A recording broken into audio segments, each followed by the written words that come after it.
Good day everyone. Today we are proud to present our research study entitled Compressive Strength Performance of Concrete Incorporating Quarry Dust as a Partial Replacement for Cement. Next slide please. To understand why this research matters, let us look at the current background of the construction industry. Concrete is universally recognized as the most widely used construction material globally due to its exceptional strength, durability, and versatility.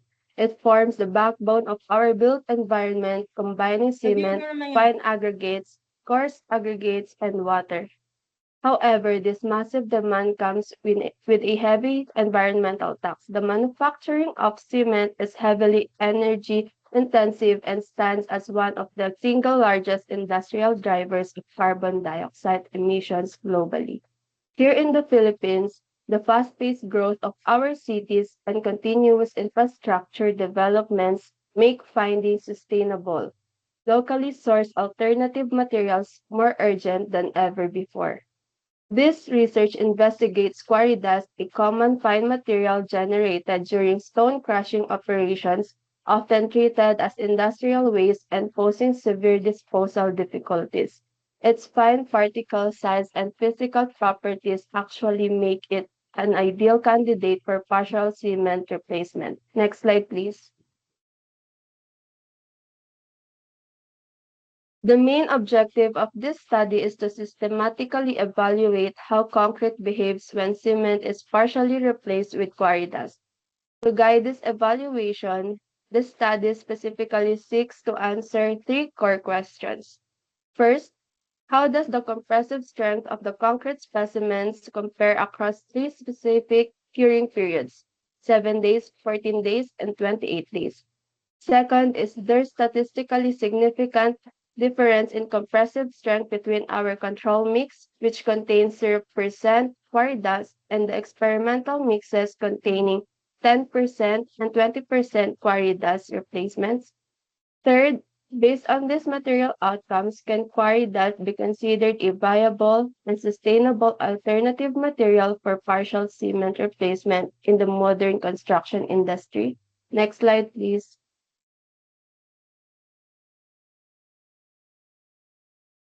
The significance of this study rests on two main pillars: economic viability and environmental responsibility. From an economic perspective, the substituting quarry dust for cement yields nearly equivalent strength to a conventional mix while being vastly more cost effective.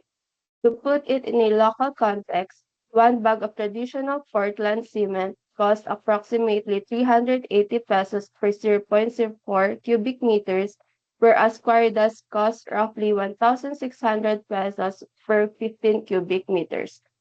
This creates a massive financial advantage, lowering material expenses for consumers and builders working on housing or small pavement projects. Environmentally, quarrying operations generate massive amounts of waste dust that heavily contribute to air and water pollution. By repurposing this waste material directly into concrete production, we provide an effective industrial solution to regional waste management challenges while gradually reducing the carbon footprint of cement production. Next slide, please.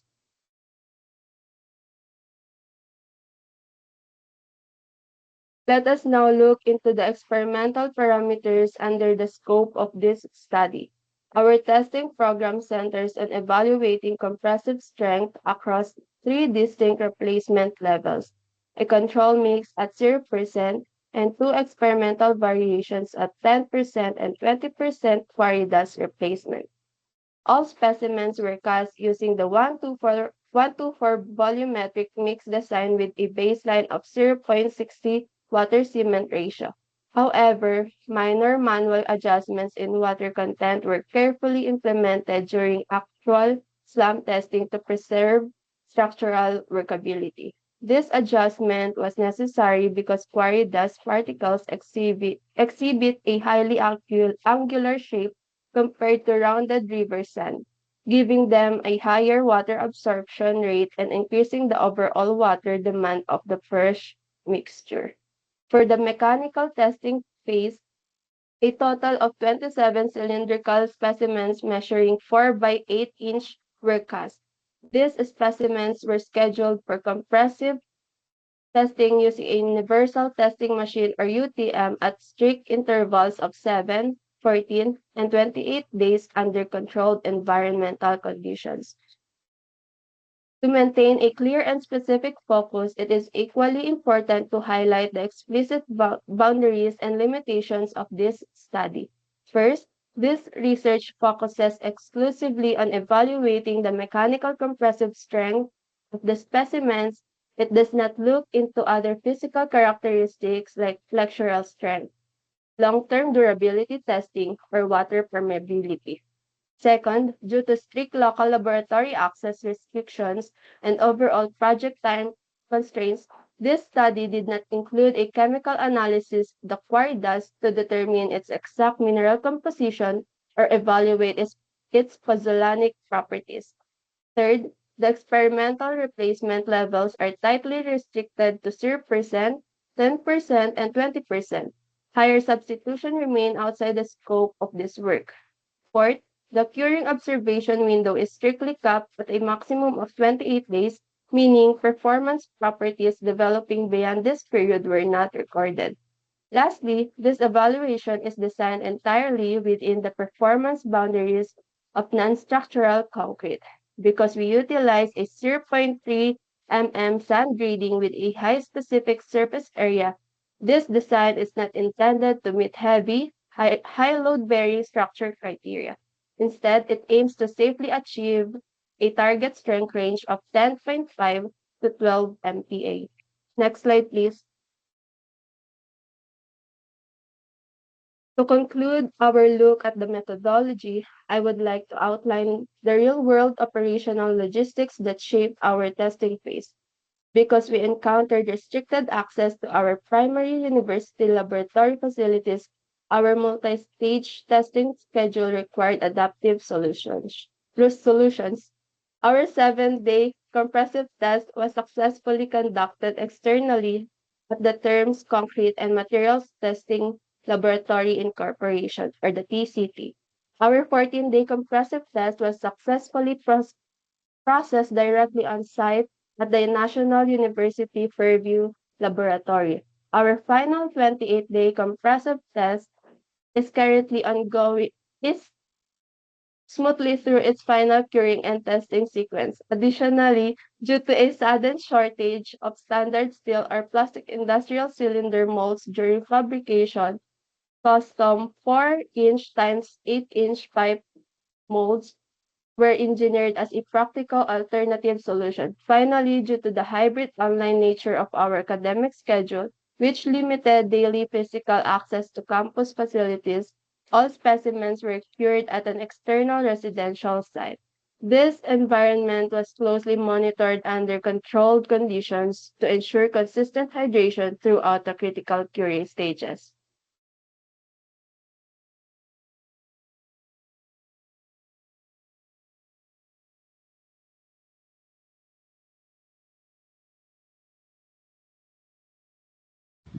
So now let's proceed to review related literature.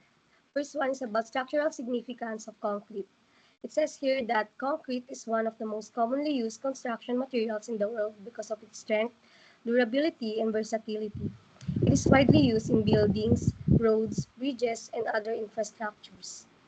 One of the most important properties of concrete is compressive strength because it shows how much load the concrete can carry safely. Studies also show that quarry dust can improve concrete performance when used in the right amount. Next one is about impact of quarry dust on compressive strength. These studies show that quarry dust can affect the compressive strength of concrete depending on the amount used. Lower placement levels, such as 5% to 10%, may improve the strength of concrete because the fine particles help fill small spaces in the mixtures. However, higher replacement levels may reduce strength because there is less cement available for bonding. This means that the amount of quarry dust used is very important in maintaining good concrete performance. Quarry dust affects concrete through physical and chemical actions. As a physical filler, its fine particles fill the empty spaces in the concrete, making the mixture denser and stronger. Quarry dust may also react with calcium hydroxide from cement hydration, creating additional bonding materials inside the concrete. These effects can improve the strength and quality of concrete when quarry dust is used in proper amounts. Next slide, please.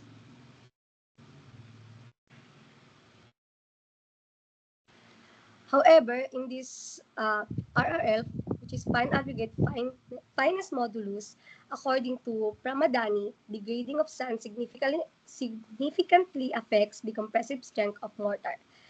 This study found that very fine sand under zone 4 or yung ginamit namin na 0.3 mm with the finest modulus of 1.74 produce lower compressive strengths ranging from 10.5 to 12 MPa, while moderate sand grading showed better strength performance or yung ginagamit talaga na size ng sand.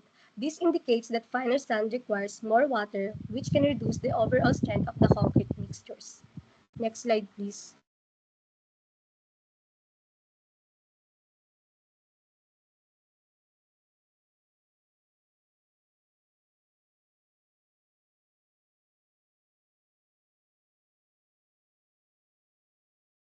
For the material preparation, the quarry dust used in the study was sourced from Norzagaray, Bulacan. To achieve a particle size closer to cement, the quarry dust was sieved using a 0.150 millimeter or 150 micron mesh. The fine aggregate, specifically vibrosand, was also sieved using 0.3 millimeter mesh to ensure particles uniform. Meanwhile, 3/4-inch crushed gravel was received to maintain consistent aggregate sizes. All concrete mixtures followed a 1:4 volumetric ratio of cement, fine aggregate, and a porous aggregate. A constant water cement ratio of 0.60 was maintained for all mixtures to ensure consistency throughout the experiment. Next slide, please.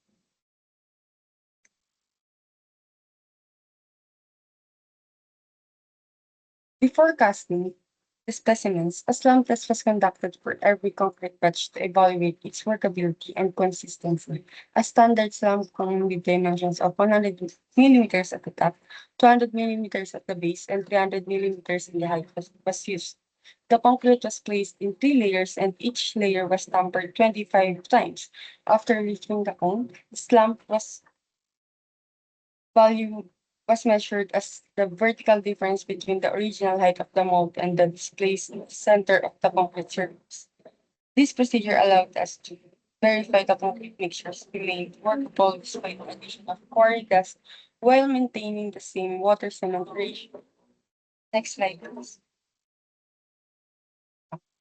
The specimens were formed using 4-inch by 8-inch PVC cylindrical molds, which were vertically attached to a plywood base. To prevent leakage during casting, the bottom portion was sealed using industrial sealant and hot melt glue. Before pouring the concrete, a release agent was applied to the inner surface of the molds to make demolding easier. The concrete was poured in 3 equal layers, which each layer receiving 25 manual tamping strokes to minimize air voids and improve compaction. Next slide.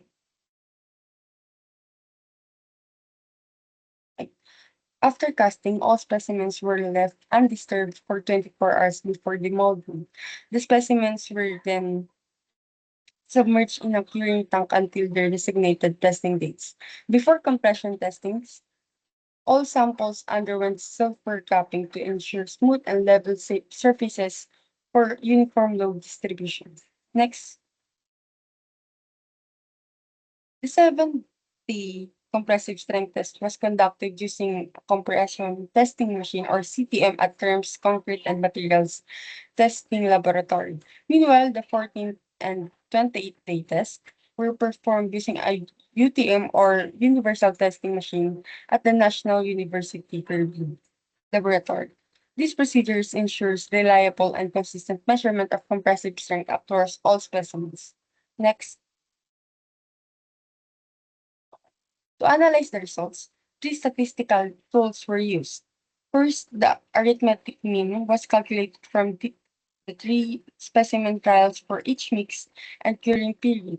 This provided the representative compressive strength value for every category. Second, monomial interpolation was applied to model the strength development trend over time. Using the mean values obtained at 7, 14, and 28 days, a quadratic polynomial equation was generated to represent the continuous growth pattern of compressive strength. Lastly, one-way analysis of variance or ANOVA was conducted using Microsoft Excel. This test was used to determine whether the differences in compressive strength among the 0, 10, and 20% quarry dust replacement levels were statistically significant. Next,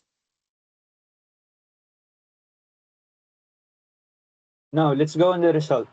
On this slide, we present the compressive strength result for the control mix and the 10% quarry dust. Mix at 7, 14, and 28 curing days. Based on the table, the compressive strength increases as curing time increases for both mixes. This shows that the concrete gains strength over time, and the 10% quarry dust mixture show a noticeable improvement compared to the control. Next slide, please. This slide shows the compressive strength result for 20% quarry dust mixture. Similar to the previous mixes, the strength also increases as the curing days progresses. From the values, we can see that the curing time has a positive effect on strength, development, and the 20% quarry dust mix provides a useful data for comparing the performance of all mixtures. Next slide, please. Compressive strength versus curing days. Here, we summarize the trend of compressive strength versus curing days. The graph shows that all mixes gain strength as curing continued, but they follow a different growth patterns.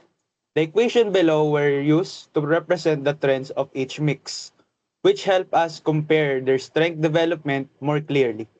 We use monomial interpolation to generate the three equations below. Next slide, please. Analysis and discussion of strength trends. In this part, we analyze the strength trend observed in the result. The increase in compressive strength may be explained by the filler effect, where the added materials help improve the concrete structure, and by continuous hydration effect, which continues to develop strength over time. Overall, the results show that curing age and quarry dust content both influence the compressive strength of the concrete. In short, filler effect is the particle filled with the empty spaces, making concrete denser. And the dilution effect is too much replacement of cement can reduce the strength. Next slide, please.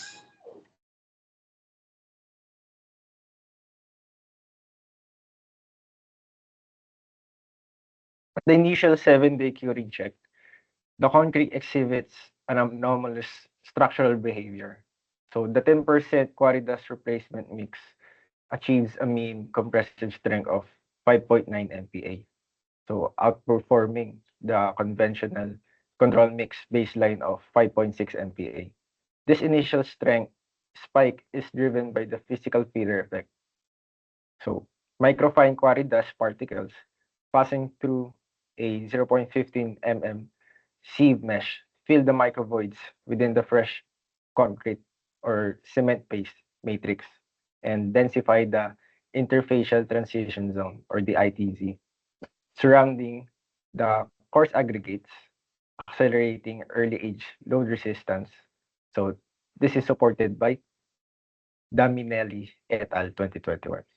So this optimized particle packing reduces internal porosity and strengthens the bond between the cement paste and the aggregates, creating a denser, more compact concrete structure. So, indeterminate trends and binder dilution day 10. However, monumental interpolation of the intermediate behavior reveals a smooth transition way from this filler benefit. So, by day 10, the control mix curve gains upward momentum to reach an interpolated value of 7.04 MPa, whereas the 10% mix curve decelerates, yielding a lower intermediate strength of 6.5 MPa. So this shift mathematically illustrates how rapidly the initial advantages of particle packing fade as the dilution of active binder components becomes the dominant factor. So this theory is supported by Chang and Chow 2024. So in terms of performance deficit at 20% replacement, for the 20% replacement mix, the filler effect is unable to compensate at any stage of curing. So this mix experiences a substantial drop, yielding an initial 7-day strength of only 4.1 MPa and an immediate day 10 strength of 5.23 MPa. So this clear deficit demonstrates that excessive substitution immediately starves the concrete matrix of critical binding space volume. So for our long-term strength development and dilution effect, as the concrete specimens reach the 40th day and the ultimate 28th day curing benchmarks, the control mix establishes a clear performance advantage. So at 28 days, the control mix achieves the highest compressive strength at 10.7 MPa. So in comparison, the 10% mix finishes at 8.6 MPa, representing a 19.63 strength reduction. So while the 20% mix drops to 7.3 MPa, a 31.78% strength reduction. So this systematic decline in long-term structural integrity is a direct consequence of the dilution effect because sieve quarry dust acts as primarily as an inert mineral filler rather than a hydraulic binder.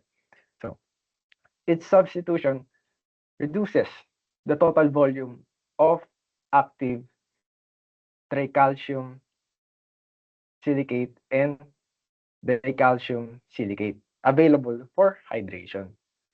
Uh, Consequently, the production of calcium silicate hydrate gel, the primary compound responsible for concrete strength development, is significantly restricted over time. So this uh, info is backed up by Brubesa et al. 2016. So in particle morphology and uh, workability impacts, additionally, the sharp, highly angular morphology of the quarry dust particles increases internal friction and water absorption within the fresh matrix. Because the water cement ratio was held at 0.6, this elevated water demand reduced the workability of experimental mixtures. So this lack of fluidity likely resulted in the formation of internal microvoids during manual computation or compaction, uh, creating structural weak points that ultimately limited the concrete's ultimate load capacity. So for our statistical analysis and hypothesis to satisfy statement of the problem number 2, a one-way analysis of variance or ANOVA was executed using the raw 28-day individual specimens scores at a significance threshold of 0.05. So this statistical test evaluates whether the observed drops in compressive strength between the distinct concrete mixes are mathematically significant or if they are merely representation of uh, minor fluctuations stemming from random experiment error during manual laboratory compounding. Ganun. So our null hypothesis states that there is no statistically significant difference between the 28-day mean compressive strength of the control mix and the experimental quarry dust replacement mixes So in our alternative hypothesis, at least one group is significantly different, indicating that changing the cement percentage causes a genuine alteration in compressive strength.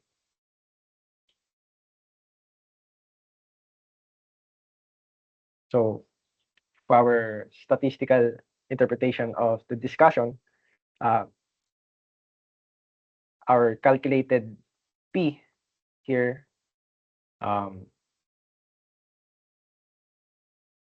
we got a value of 0.000047 significance threshold at a 0.05.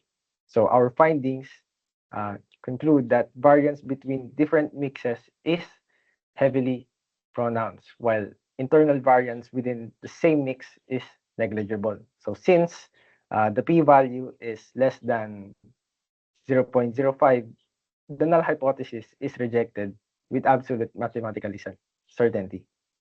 So our confidence level in this computation is 99.9953%.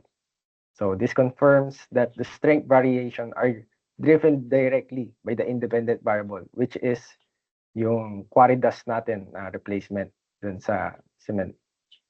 So this also proves yung pag-drop ng control natin, kasi yung control natin, baseline natin 10.7, tapos yung 10% natin naging 8.6 hanggang sa naging 20%, 7.3. So bumababa. So next po.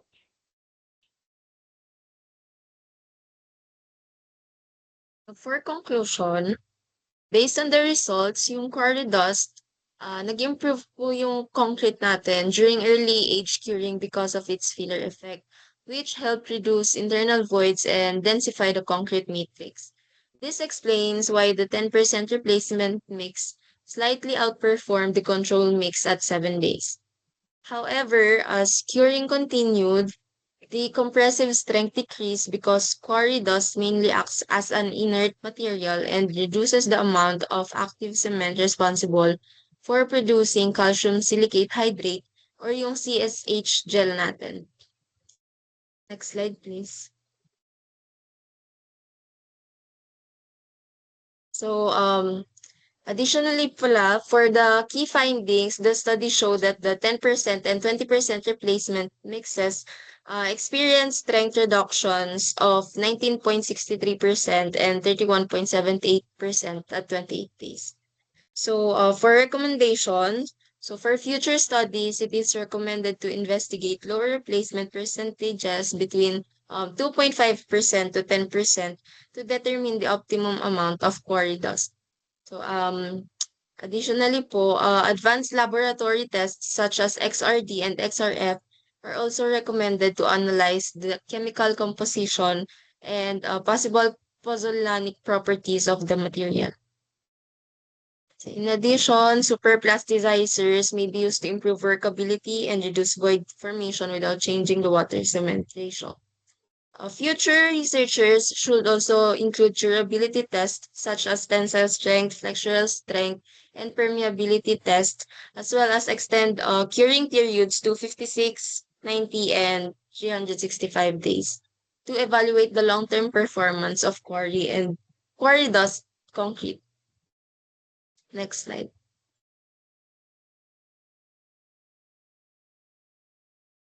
So for the question, how does the addition of the selected additive affect the compressive strength of the material compared to the controlled sample?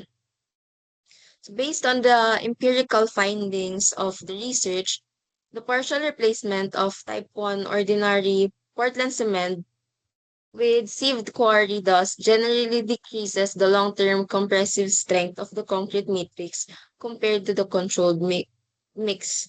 At the definite 28-day curing threshold, the control mix with 0% quarry dust established a clear performance advantage by reaching an ultimate mean compressive strength of 10.7 MPa. In comparison, The experimental mixtures experience systematic performance drops as the replacement level increased. The 10% quarry dust mix finished at 8.6 MPa, which represents a 19.63% reduction in strength, while the 20% quarry dust mix dropped further to 7.3 MPa, resulting in a 31.78% reduction. This systematic decline in structural integrity over time is driven by the cementitious dilution effect, where substituting active cement volume with an inert mineral byproduct permanently limits the generation of calcium silicate hydrate, CHS gel, the primary compound responsible for concrete strength development. Next po. Second question, what percentage or amount of the additive provides the best improvement in strength relative to the control mix? Over extended curing durations, neither of the tested replacement levels provides an improvement in ultimate strength, as both configurations fall significantly below the 28-day performance baseline of the control sample. However, when evaluating early age performance, the 10% quarry dust replacement level provides a brief mechanical advantage over the control mix. At the 7-day curing check, the 10% mix achieved a mean compressive strength of 5.9 MPa, outperforming the control baseline of 5.6 MPa. This early acceleration is powered by the physical filler effect, where the microfine quarry dust particles successfully pack into microscopic voids and densify the interfacial transition zone, or the ITZ, surrounding the aggregates. When the replacement amount is increased to 20%, this early age benefit is completely lost due to an immediate starvation of binding paste volume, making 10% the optimal threshold tested. Next slide, please. So, third question, how does the additive influence the workability or consistency of the material compared to the control sample? The integration of sieved quarry dust reduces the workability and fluidity of the fresh concrete mix compared to the conventional control sample. This deterioration in consistency is tied directly to the physical properties of the additive, specifically its high specific surface area and its sharp, highly angular particle morphology. Because the water cement ratio was held 0.60 throughout the mixed designs, the angular geometry and fineness of the quarry thus exponentially increased internal matrix friction and water absorption requirements within the fresh paste. So this elevated water demand left less free fluid to facilitate flow, which ultimately reduced workability during manual laboratory compounding and led to the formation of microvoids during compaction. Next slide.